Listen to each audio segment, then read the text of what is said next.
Today's lecture is one of the key lectures for this course. We discussed the first law of thermodynamics, introduced the concept of heat capacity to relate heat to temperature change, and introduced the concept of enthalpy.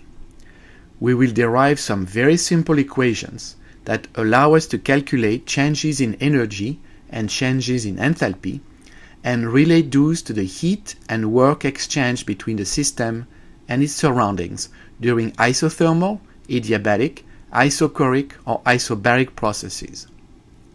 While these specific processes may appear at first too simplistic or idealized to be useful to describe real-world conditions, they can actually mimic very well what happens when we consider many of the processes in life science. For example, most species and plants operate near isothermal and isobaric conditions. Similarly, many chemical reactions in the laboratory or in a chemical plant are run under similar isothermal and isobaric conditions. So the equations we will discuss today are very relevant to many real-life processes you have learned about and studied in other classes. Looking at the outline for this lecture, you see that we will first review the first law of thermodynamics, which you have already been exposed to in general chemistry and possibly in physics. We emphasize that both heat and work exchanged between system and surroundings account for the change in the internal energy of the system. That is the sum of the kinetic and potential energies of the atoms, ions, or molecules that make up that system.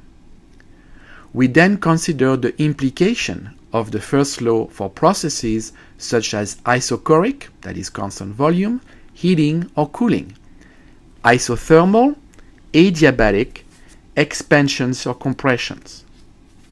At this stage, we will introduce the concept of state and path functions. State functions, such as the internal energy, the volume, the enthalpy, are extremely important in thermodynamics because their change depends only on the start and end points of the process, not on the path taken between these points. We will then study some constant volume processes for which we show that the change in internal energy of the system is always equal to the heat exchange between the system and the surroundings. We then ask ourselves what happens in a process if instead of keeping the volume constant, we try to keep the pressure constant. This will lead us to define a new thermodynamic property, the enthalpy.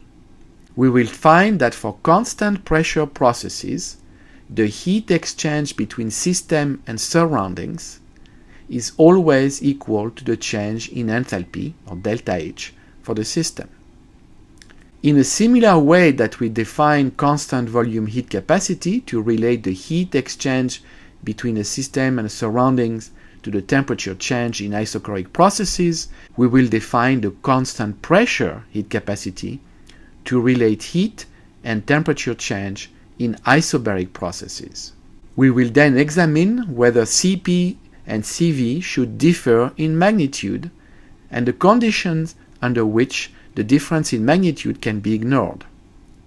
We conclude this lecture with a summary of the general expressions for the work, W, the heat, Q, the change in energy, delta U, and the change in enthalpy, delta H, for isothermal, isobaric, and isochoric processes. To calculate the work, as was discussed in the previous lecture, we will need to consider whether expansions or compressions are reversible or not.